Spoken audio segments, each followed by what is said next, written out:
Hay una palabra en el día de hoy para nosotros que Dios tiene preparada. Se encuentra en el día de hoy la palabra que nos convoca en el libro de Esther, capítulo 4, versículo 13. Esther 4:13.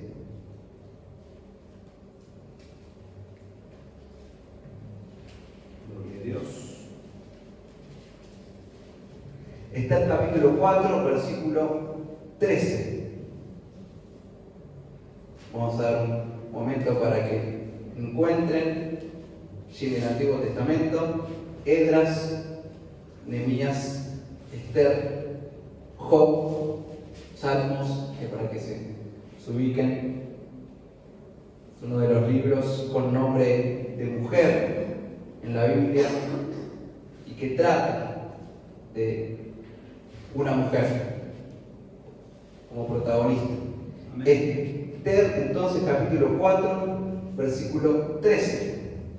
Está escrito: entonces dijo Mardoqueo que respondiesen a Esther: no pienses que escaparás en la casa del rey más que cualquier otro judío, porque si callas absolutamente en este tiempo, respiro y liberación vendrá de alguna otra parte para los judíos, mas tú y la casa de tu padre pereceréis. Y quién sabe si para esta hora has llegado al reino. Y Esther dijo que respondiesen a Mardoqueo: ven y reúne a todos los judíos que se hallan en Susa, y ayunad por mí, y no comáis ni bebáis en 3 días, noche y día. Yo también con mis doncellas ayunaré igualmente, y entonces entraré a ver al rey, aunque no sea conforme a la ley, y si perezco, que perezca. Entonces Mardoqueo fue e hizo conforme a todo lo que le mandó Esther. Amén a la palabra del Señor. Hermanos, el libro de Esther es un libro muy especial de la Biblia, es un libro que le invito a que si no lo leyó, lo pueda leer, porque es un libro, la verdad, muy apasionante, es un libro muy interesante, es un libro muy histórico, que tiene muchísimo contenido. Pero ¿sabe cuál es el tema principal del libro de Esther? La providencia de Dios. ¿Y qué significa la providencia, ¿no?, de Dios, que a veces lo escuchamos? La providencia de Dios se trata de que hay, en palabras, digamos, sencillas, reformulando, ¿no?, este concepto, de que Dios, detrás de la historia y detrás de todo lo que sucede, Dios está. Dios está tejiendo los hilos de la historia. Dios está dirigiendo el curso de lo que sucede, sustentando, determinando y dirigiendo absolutamente todo lo que pasa. Y hay 2 formas, creo yo, ¿no?, de ver el mundo. Una es creer que detrás de todo hay caos, o que detrás de todo hay quizás azar, o que lo que sucede al final del día por algo fortuito, ¿sí? La otra es creer que detrás de todo hay una causa, y si hay una causa es porque hay una mente inteligente, y si hay una mente inteligente, ¿no?, es porque esa mente inteligente obviamente tiene vida y le da a todo, distingue todo un propósito. Y lo que nosotros creemos como hijos de Dios es que en el fondo esa mente que está detrás de todo es Dios. Y contrario a lo que a veces nos quieren hacer creer, que es irracional, es muy racional y tiene mucho sentido. Porque, ¿qué tiene más sentido? Que del caos, que de lo fortuito y que del azar surja lo que nos rodea, o que surja de una causa, de un propósito y de un diseño inteligente, ¿no? Es decir, esta realidad que hoy nosotros evidenciamos y que hoy vemos fue causada por un Dios que le dio a todo un propósito, un diseño, y que lo hizo criteriosamente. Y no fue algo fortuito, azaroso, casual, producto de simplemente la aleatoriedad. Entonces, eso respecto al origen del universo, respecto al origen de la vida y el origen particularmente de nosotros mismos, y de la razón y de la lógica y de todo lo que hoy somos y de nuestra existencia. Pero yendo a lo más cotidiano, a lo particular, la pregunta de que estamos acá, ¿no? y que hoy en día nos hemos convocado, pero detrás de eso hay un diseño inteligente de Dios, no solamente en lo que respecta a lo macro, ¿no? Y cuando digo lo macro, lo general, el universo mismo, sino en lo micro, nosotros, ¿no? Cuando digo lo micro es algo tan pequeño y tan singular como puede ser tu vida y mi vida. Yo pensaba en esto y decía que todo lo que estamos aquí no es una casualidad. No es simplemente que las cosas se dieron de cierto modo y por un conjunto de decisiones y de circunstancias que se sucedieron en una forma casual, es que yo estoy acá. Sino que Dios ha dictaminado, que Dios ha ordenado los tiempos, no solo para que todos los eventos de la historia universal se sucedieran de la forma que se sucedieron, sino que también tu vida y mi vida se sucedieran de la forma que se sucedían. Esta verdad es una verdad reveladora. Y la Biblia nos dice, ¿no?, que por Él, en Él y para Él fueron hechas todas las cosas, refiriéndose a Jesucristo. Que al final de todo razonamiento Dios dice que todo lo que hizo lo hizo para su Hijo, por su Hijo y en su Hijo. Y nosotros somos parte de ese plan de Dios. Dios tenía determinado para nuestra vida y Dios acomodó los sucesos de nuestra vida para que estemos hoy en este lugar. Y para que estemos viviendo la realidad que estamos viviendo. Sea buena, sea mala. Dios está acomodando los sucesos de nuestra vida y de nuestra historia para dirigirnos hacia un propósito. Y la Biblia nos dice cuál es ese propósito, que quizás es la pregunta que se han hecho los filósofos o los pensadores a lo largo de la historia. ¿Cuál es el propósito, ¿no?, de nosotros? El propósito es que seamos hechos conforme a la imagen de su Hijo Jesucristo, es decir, que nos parezcamos a Cristo y somos la herencia de Cristo. Ahora, fíjense lo que le dice acá Mardoqueo a Esther, ¿no?, pensando en esto. ¿Por qué? Porque arrancamos de un razonamiento tan general. Porque el libro de Esther trata de eso. Que una muchacha, que una doncella común y corriente, Dios acomoda los sucesos de la historia de este reino, ¿sí?, para que se termine convirtiendo en la reina. Y para que luego de un determinado momento, de un determinado tiempo, ella va a tener que tomar un papel protagónico en la defensa de su pueblo. No fue casual. Y eso es lo que le dice Mardoqueo a Esther, ¿sí?, en este texto. Fíjese puntualmente en lo que quisiera resaltar o enfatizar aquí. Ya les digo exactamente. Le dice: ¿y quién sabe si para esta hora ha llegado al rey? Quizás no se entiende bien esta pregunta. Lo que le está queriendo decir Mardoqueo es: ¿y quién sabe si Dios no te ha colocado en el reino para que en este momento hagas algo por tu pueblo? ¿Sí? ¿Quién sabe si detrás de todo lo que te ha pasado, Esther, que ahora sos la reina, ¿sí?, que tenés influencia y tenés acceso al rey, no tengas que hacer algo y accionar?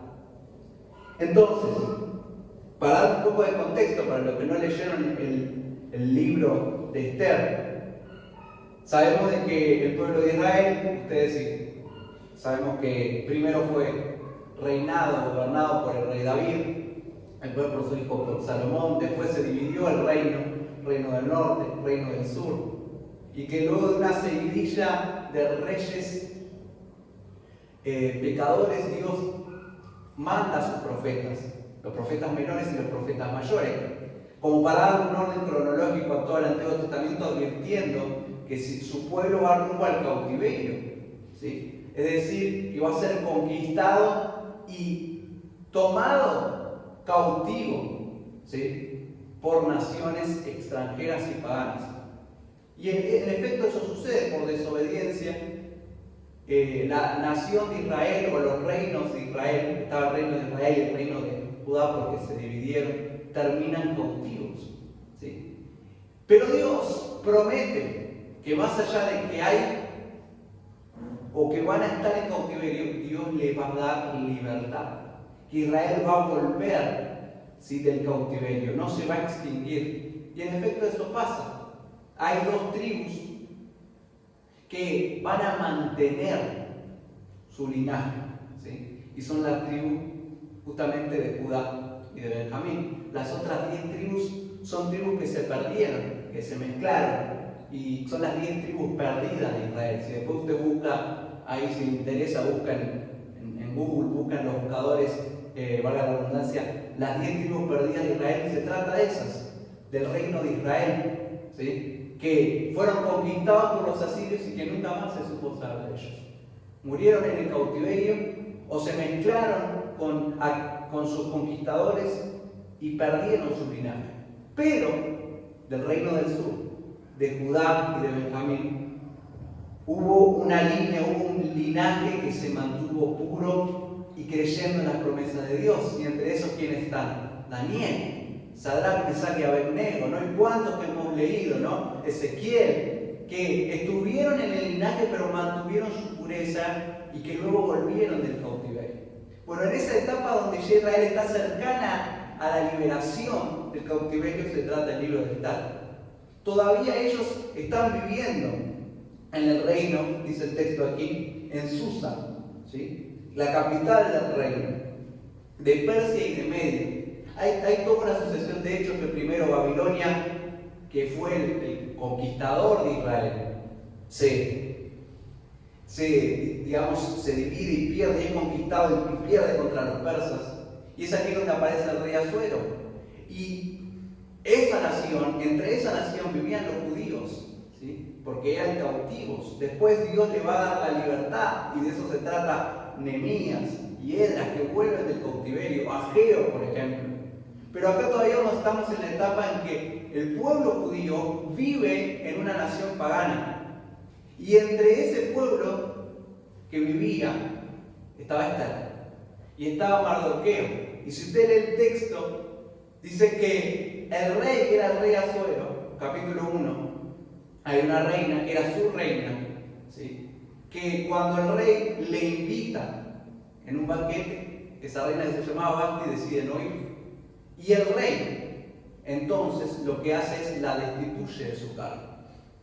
Usted puede leer y hay razones por las cuales Basti se negó, ¿sí?, porque probablemente era un banquete, porque era un grupo de hombres que estaba ebrios pasados ciertos días y que para una reina era indigno presentarse ante hombres ebrios.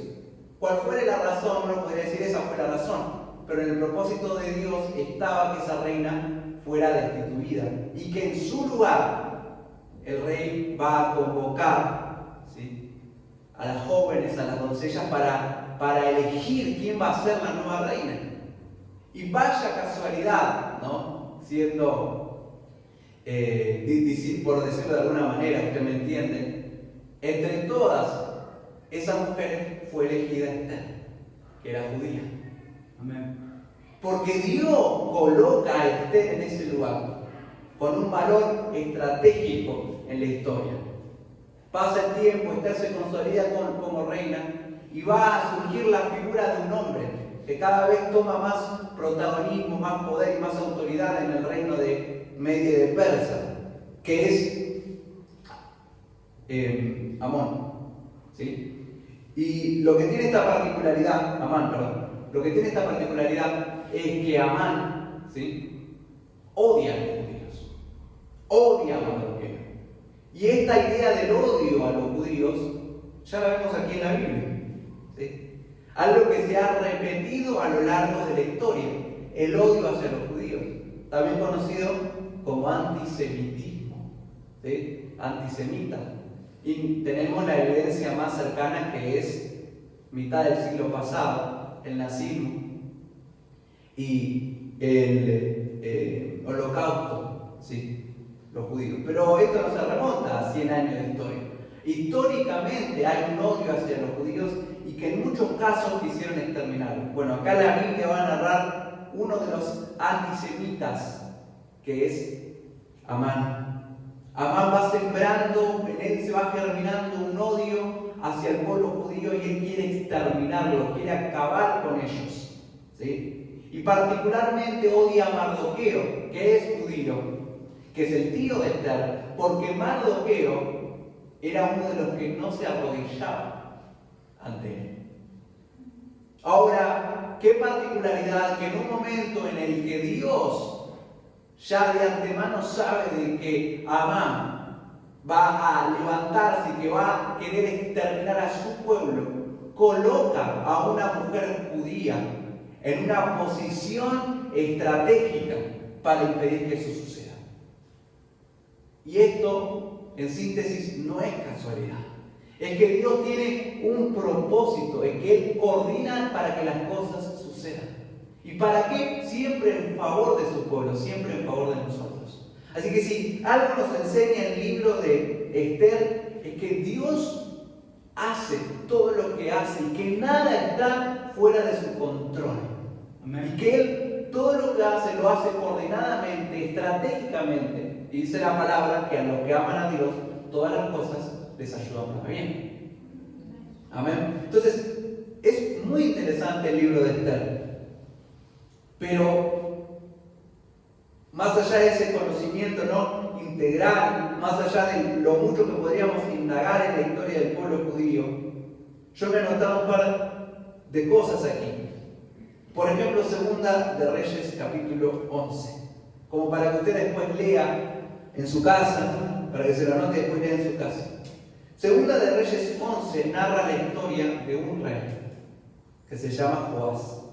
¿Sí? Joás tenía 7 años cuando se convierte en el rey.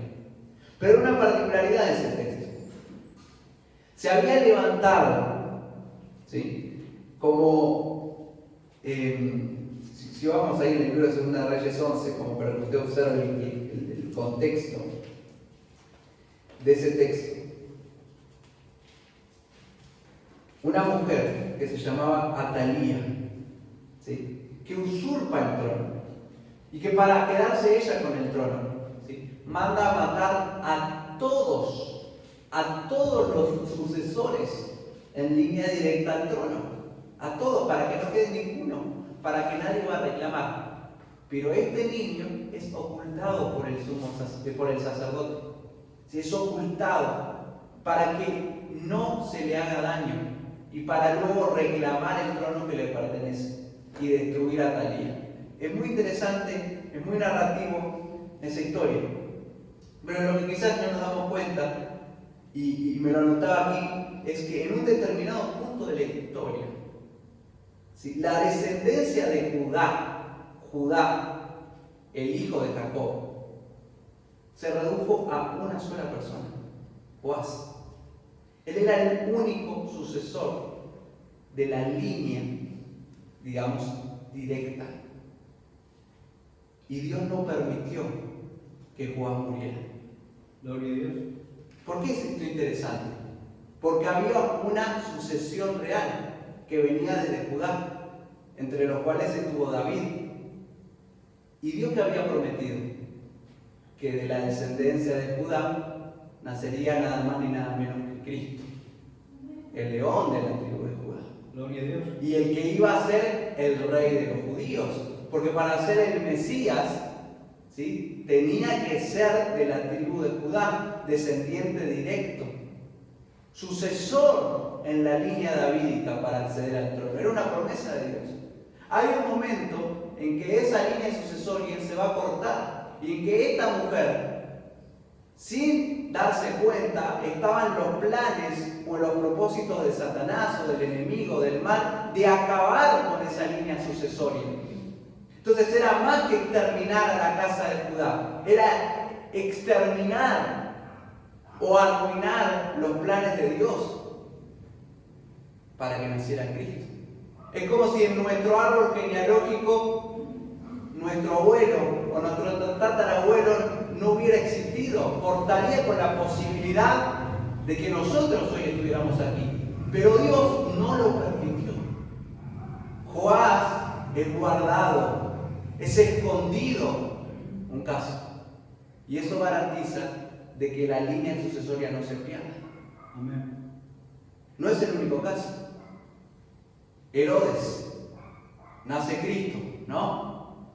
Nace Cristo. Y Herodes, ante la duda, como sabe de que había unos magos del oriente, ¿no? Dice el texto bíblico, que venían y estaban buscando al rey de los judíos. Herodes se preocupa y manda a matar a todos los niños.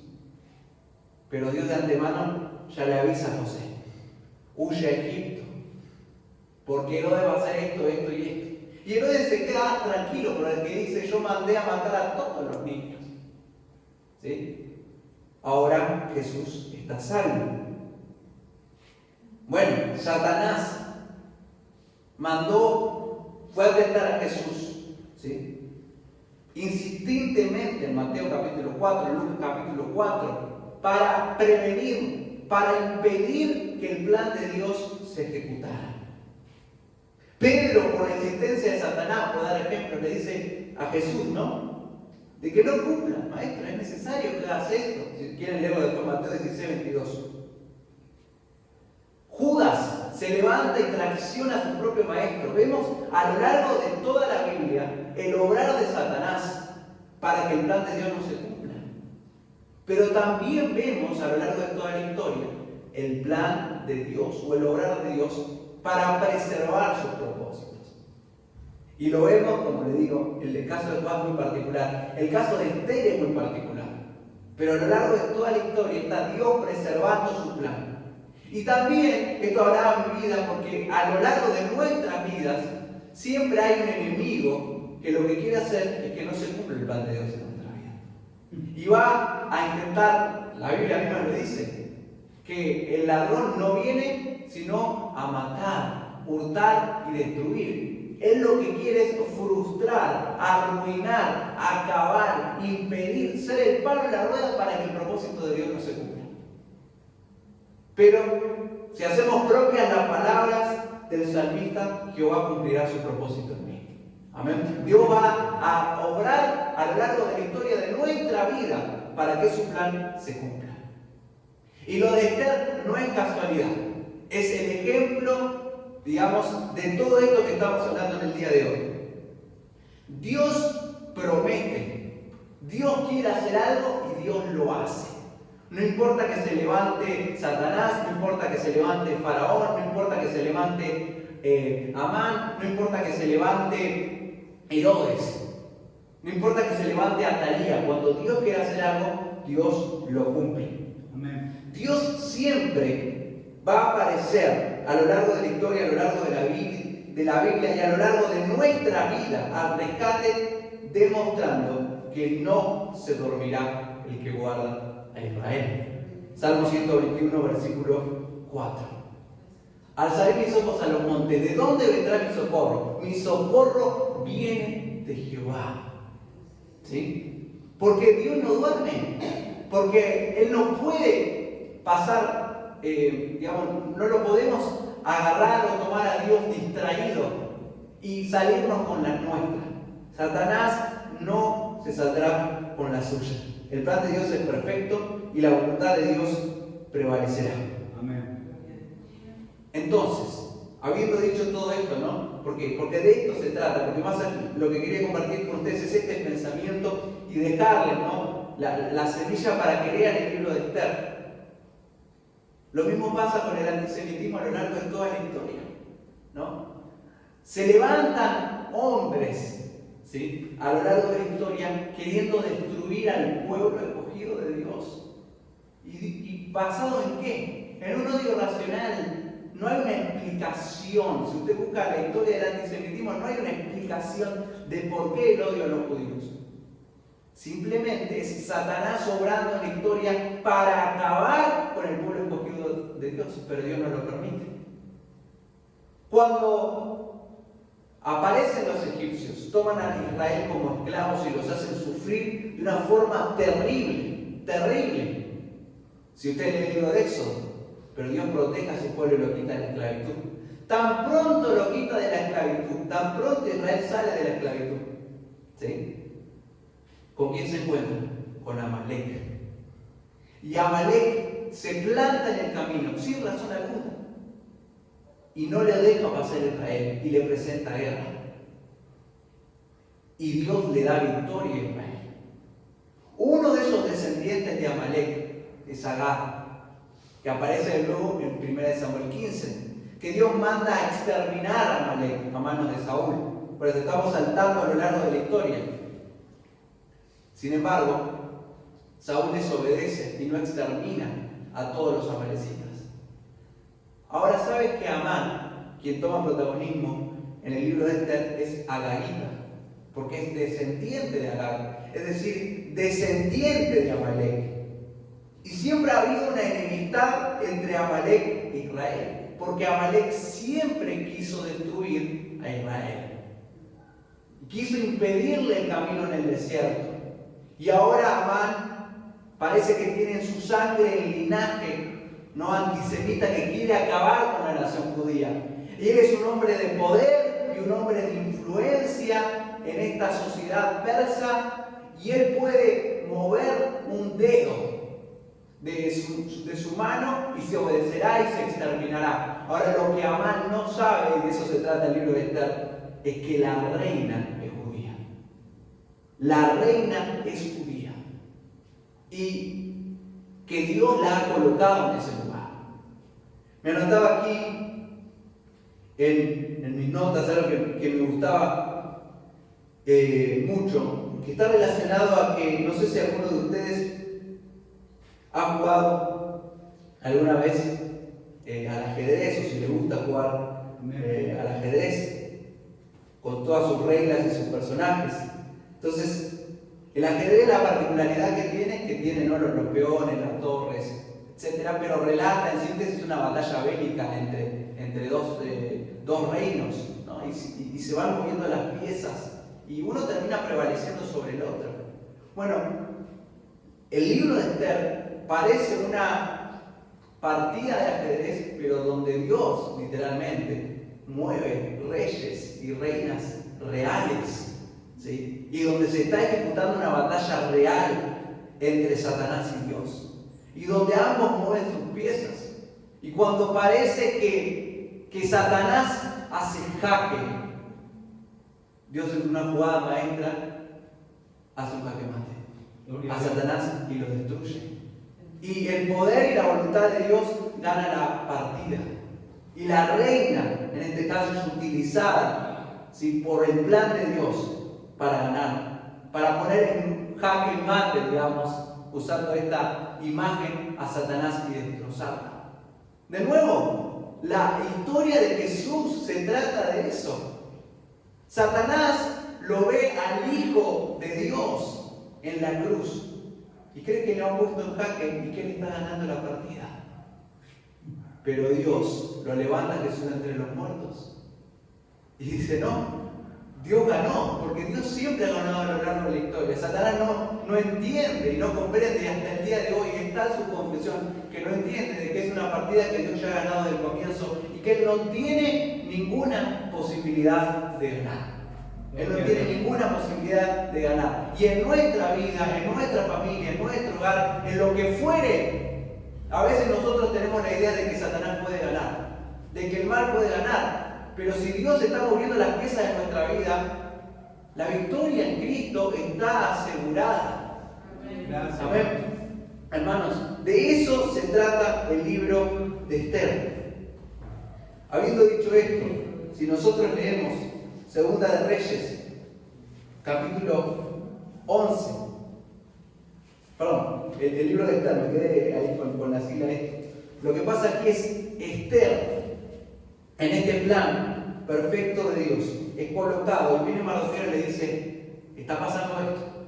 Amán quiere destruirnos, quiere acabar con nosotros, está. Pero Dios te puso a vos en una posición estratégica. Vos tenés que ir y hablar con el rey e interceder por nosotros.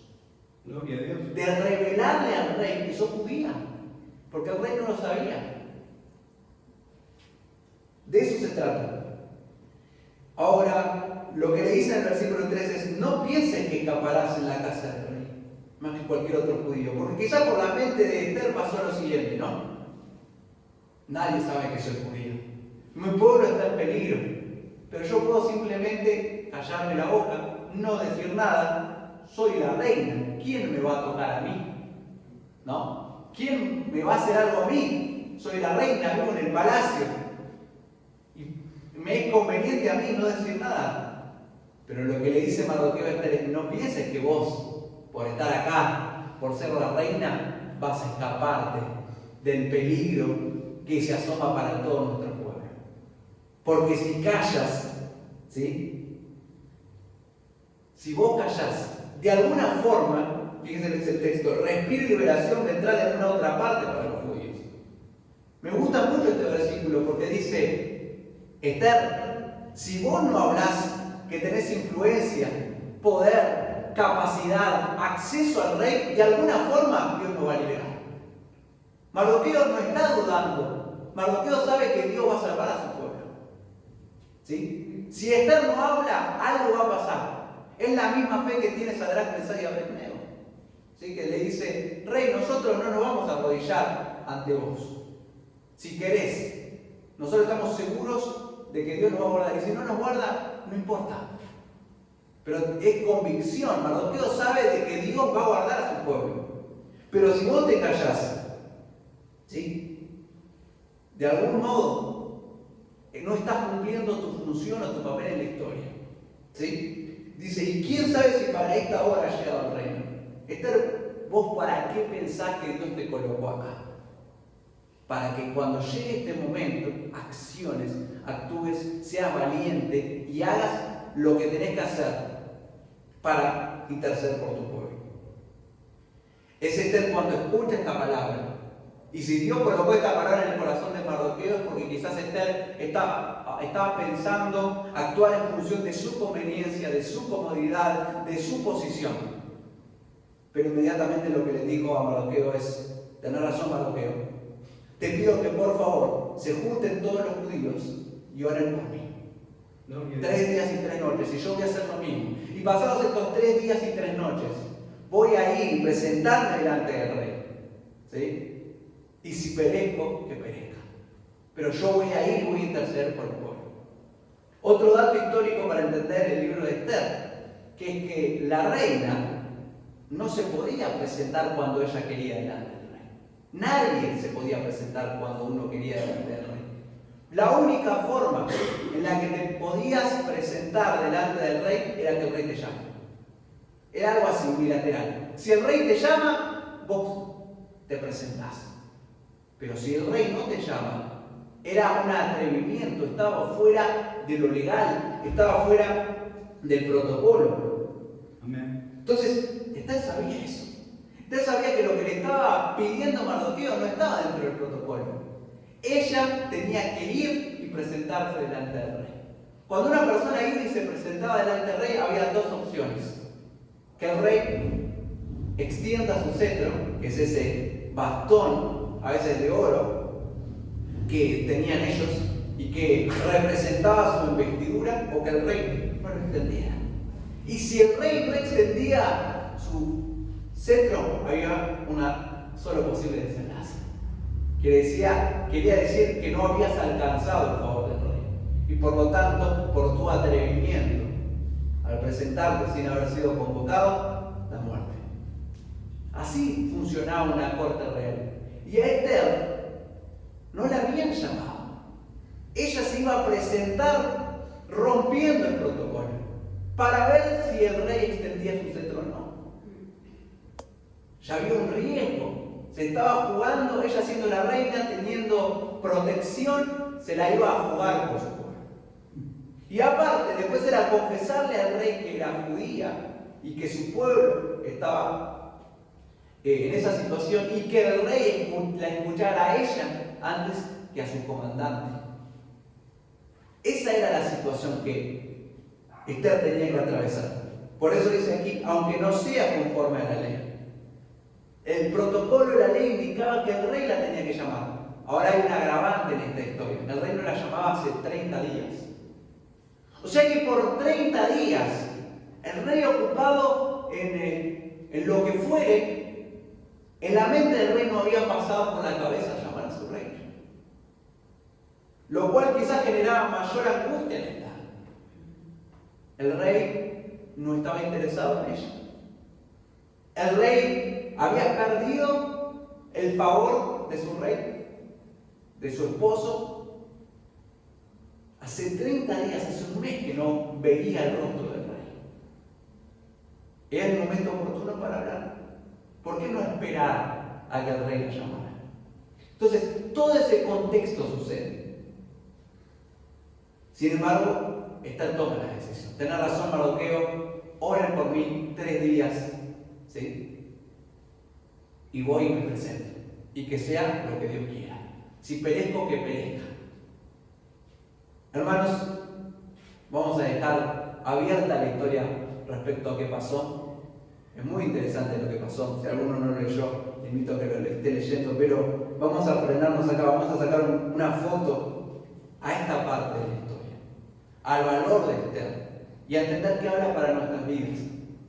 Esther estaba colocada allí con un propósito, ¿sí? Que era todo lo que estuvimos diciendo. Ahora, las interpretaciones, ¿no?, que tiene este texto.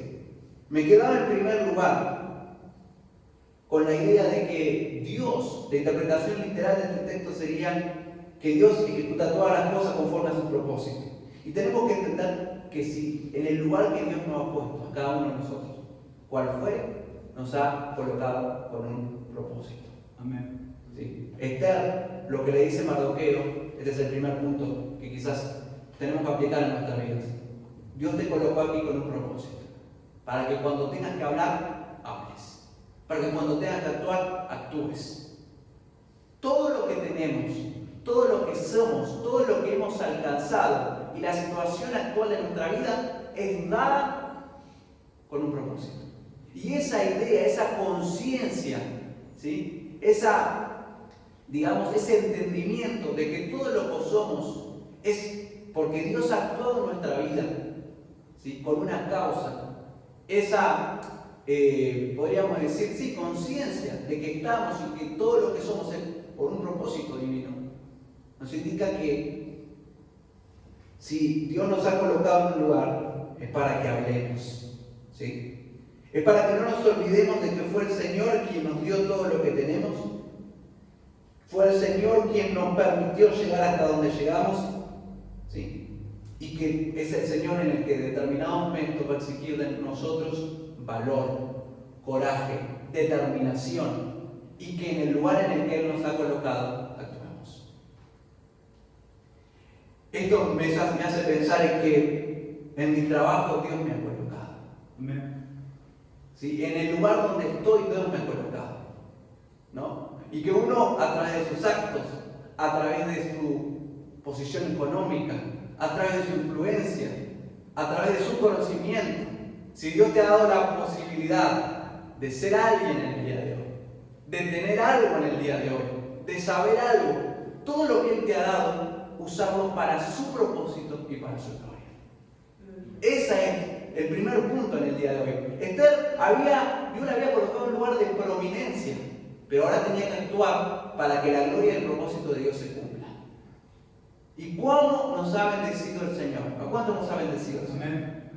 Observamos la bendición de Dios en nuestra vida, pero no creamos que todo eso es un fin en sí mismo, sino que es parte del camino que Dios ha colocado. Si Dios nos ha bendecido, es para que bendigamos. Si Dios nos ha colocado, si Dios nos ha dado una posición, es para que actuemos. En el lugar en el que estamos tenemos que impulsar y tenemos que hacer que el propósito de Dios se cumpla y que Él sea glorificado. En segundo lugar, no somos indispensables. No somos indispensables. Creemos que somos los únicos que podemos hacer las cosas, y eso es mentira. Fíjese lo que le dice Mardoqueo, como nunca antes. Mardoqueo le dice: porque si callas, respiro y liberación vendrá de alguna otra parte para los judíos. Como diciendo: Esther, nosotros no dependemos de vos, nosotros dependemos de Dios. Si vos te quedás callada, Dios de alguna forma nos va a librar. A veces decimos, uy, no, si yo no predico, ¿quién va a predicar? Si yo no hago esto, ¿quién lo va a hacer en la iglesia? A veces tenemos la idea de que nosotros somos indispensables. Si nosotros no hablamos, las piedras van a hablar, pero el plan de Dios se va a cumplir. Amén. Lo único que hacemos cuando rehusamos tomar el lugar y la posición que Dios nos ha dado es perdernos el privilegio de cumplir o de ser partícipes y colaboradores de la obra de Dios. No somos indispensables. Mardoqueo deja en claro que si ella no actúa, Dios igual actuará. Si nosotros decimos, ay, no soy yo, va a llegar un momento en el que Dios va a decir, bueno, va a traer la persona oportuna. Hay una posición, hay un lugar que Dios ha dado. Si uno no lo quiere tomar, vendrá otra persona y ocupará ese lugar. Pero el plan y la obra de Dios se van a cumplir. Amén.